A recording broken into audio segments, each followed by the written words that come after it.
No ponto que estamos hoje em dia, combater um fenômeno como o Bolsonaro já é complicado, porque o Bolsonaro, na verdade, é um sintoma de um mal-estar muito profundo com o sistema político brasileiro. Portanto, não vai ser simples desconstruir a figura dele rapidamente. Mas eu acho que tem algumas dicas, né? Primeiro, entender exatamente o fenômeno, escutar as pessoas, porque sempre tem alguma coisa para falar.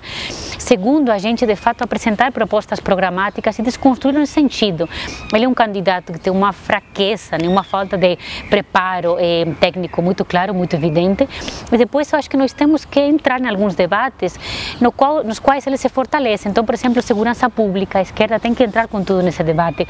O debate contra a corrupção também, nós temos também que entrar e que ressignificar a questão do combate contra a corrupção, e nós temos então que entrar em alguns assuntos que são muito caros à extrema-direita, onde ele se fortalece, e entrar também a dialogar com alguns públicos, como por exemplo o público evangélico, né? Os públicos evangélicos que também estão totalmente isolados pelo campo progressista. Bom, a primeira das coisas que o Bolsonaro disse é o seguinte: eu sou um político diferente, eu não sou um político como eles. Mas acho que é muito importante lembrar aqui que isso, na verdade, é uma falácia. Ele está a vida toda na política como representante político por Rio de Janeiro. A família dele toda está na política. Então, na verdade, o que a gente tem é um clã político. Portanto, é assim como eles. A gente tem no Brasil diversos clãs políticos, né, no país todo. E ele está repetindo basicamente a mesma estrutura da velha política. Portanto, ele sim político, sempre foi. E ele tem um clã familiar político em torno a ele, né? Uma das questões as quais Bolsonaro mobiliza muito é a ideia de que eu sou ético, eu sou honesto, não sou um político envolvido em corrupção. Mas a gente já tem vários depoimentos que saíram na imprensa, várias denúncias sobre enriquecimento ilícito, aumento enorme de patrimônio da família dele, né? A gente teve escândalo que saiu publicado na Folha, nós temos também notícias no Globo, então a grande imprensa apurando justamente esse tipo de enriquecimento ilícito, né? Eu acho que essa é uma questão que nós temos que desconstruir também, né? O fato de que ele será tão honesto como ele parece. Uma outra questão também que aparece muito no discurso dele é a questão da segurança pública. Então, segundo ele, a segurança pública é resolvida com uma fórmula mágica simples, que é o bandido bom e bandido morto. Portanto, basicamente é o seguinte: nós temos que matar ainda mais.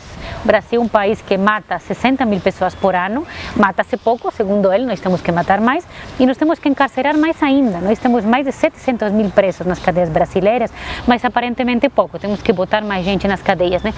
E isso é uma coisa extremamente problemática, porque a gente já sabe que mais encarceramento e mais letalidade policial não resolve nada.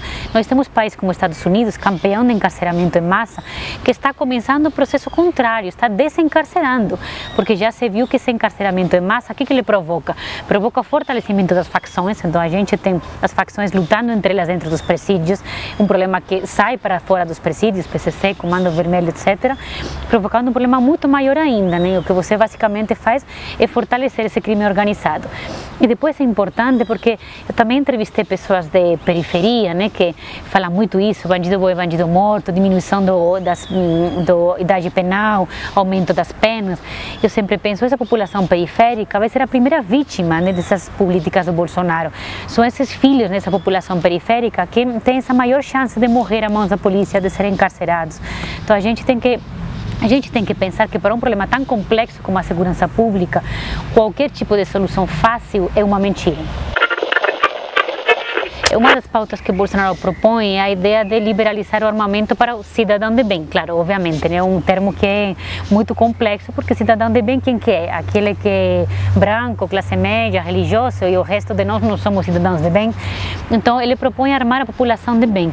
Mas veja bem, a gente sabe, nós temos muitos dados estatísticos sobre isso, que quanto mais armas em circulação numa população, muito mais o risco de ter uma violência cotidiana muito maior.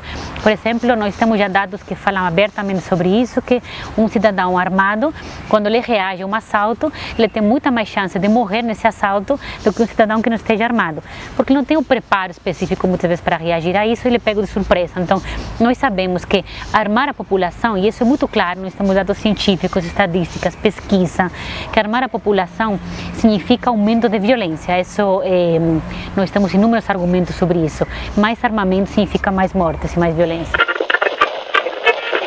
Uma das coisas que o Bolsonaro sempre coloca, e o vice, né, o general Mourão também, essa exaltação do período da ditadura, desse militarismo, etc. Né?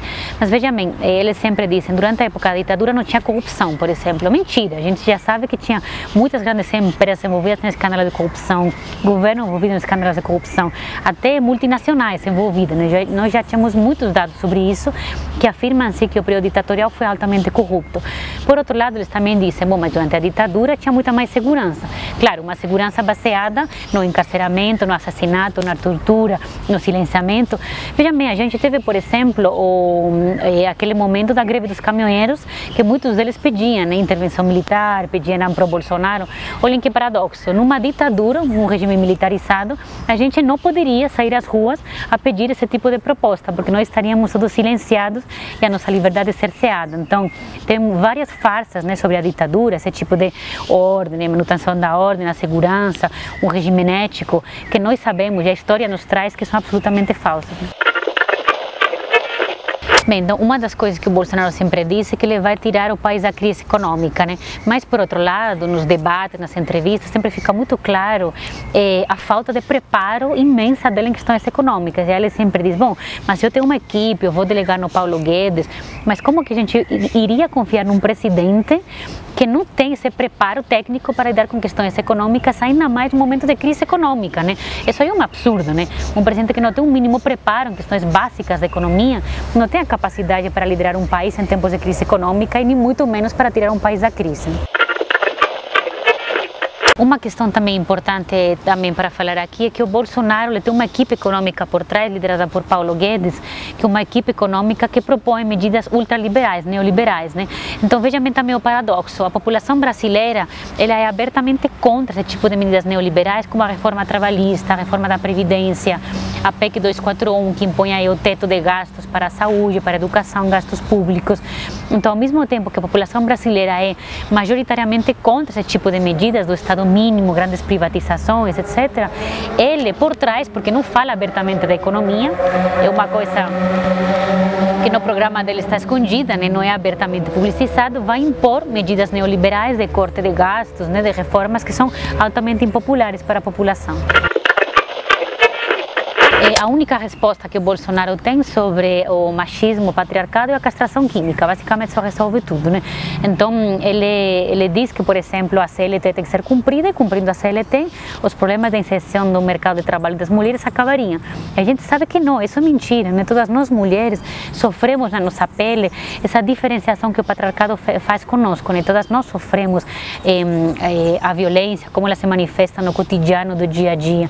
E todas nós sabemos também que uma punição como a castração química não acaba com a cultura do estupro, porque isso é uma cultura, é uma forma de sociabilidade, é uma forma de entender a mulher como um objeto, como alguém diminuído, como alguém inferior. Então, castração química, evidentemente que não acaba com isso, porque essa violência contra a mulher é uma forma de cultura, é uma forma de sociabilidade que acaba por meio de outro tipo de medidas, como questões culturais, educação, e não simplesmente com esse tipo de punição. Uma coisa muito forte nos eleitores da extrema-direita, do Bolsonaro aqui no Brasil, é justamente essa aparente defesa dos valores da família tradicional, cristã, a questão da ordem, das hierarquias sociais, da autoridade, disciplina, etc. Né? E isso é interessante, porque ao mesmo tempo, é um paradoxo, né? Ao mesmo tempo que as pessoas defendem os valores da família e a tradição, que isso é perfeitamente compreensível, eles têm direito de fazer isso, mas o problema é que, ao mesmo tempo que defendem isso, são pessoas que lutam frontalmente contra outros tipos de família, contra outros tipos de relações amorosas, sexuais, sentimentais. Então a questão é justamente isso. Por proteger a minha identidade familiar, sexual, eu estou atacando a identidade alheia, e aí é onde se constrói a intolerância. Uma outra coisa muito importante é que o Bolsonaro ele se apresenta como uma pessoa religiosa, a pessoa da moral, da ética, etc. Mas como é compatível uma mensagem religiosa com uma mensagem homofóbica, racista, como uma mensagem misógina? Ele basicamente está falando que as pessoas, por exemplo, LGBT, não têm os direitos como o direito do cidadão de bem, com uma sexualidade padrão e aceitável em termos religiosos, né? Então, por um lado, ele está pregando uma certa religião, mas por outro outro está pregando o bandido bom é bandido morto, por outro lado está pregando uma mensagem LGBTfóbica, uma mensagem racista, sai num vídeo falando que nós temos que ametralhar petralhas, então ele está pregando a violência ao mesmo tempo que prega uma mensagem religiosa cristã, que é uma mensagem do amor e da tolerância, é absolutamente incompatível isso, né? O artigo do Henrique Vieira, que é um pastor progressista do Rio de Janeiro, traz justamente esse assunto de a importância do público evangélico e como você vê uma mensagem cristã, que é uma mensagem pela tolerância, pelo amor, pela inclusão, uma mensagem democrática, como ele coloca no livro, e em contraponto, um neofundamentalismo que a gente pode lembrar aqui, por exemplo, da bancada evangélica, né, das bancadas fundamentalistas do Congresso, que é cada vez mais violento, mais retrógrado, mais reacionário e que se constrói em base a aniquilar os direitos alheios, como por exemplo, população LGBT, direitos reprodutivos das mulheres, etc.